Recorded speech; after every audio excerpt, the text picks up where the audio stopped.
Pemirsa, terima kasih pian masih bersama kami. Berita selanjutnya menghabarkan gas LPG 3 kg atau lebih dikenal dengan sebutan gas melon wayahini mulai sulit dicari. Jikapun ada, harganya melebihi dari harga eceran tertinggi. Ketua DPRD Banjarmasin pun akan secepatnya mengkomunikasikan dengan Komisi 2 untuk menggelar rapat dengar pendapat dengan instansi terkait. Untuk kabar selengkapnya, mari kita simak yang satu ini.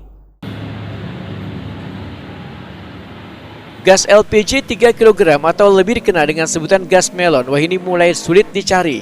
Jikapun ada, harganya melebihi dari harga eceran tertinggi yang telah ditetapkan yaitu Rp17.500.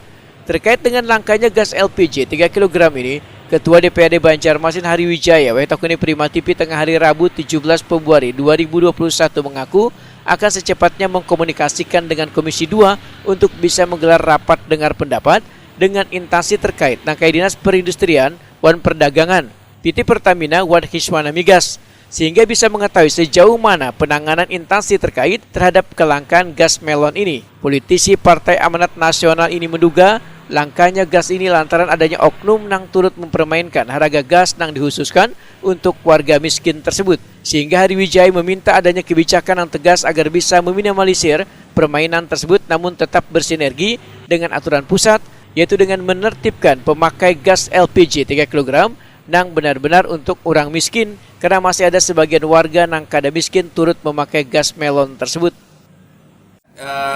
Nanti setelah ini kita komunikasi dulu dengan Komisi 2 bagaimana nantinya langkah cepatnya untuk menanggulangi kelangkaan ini.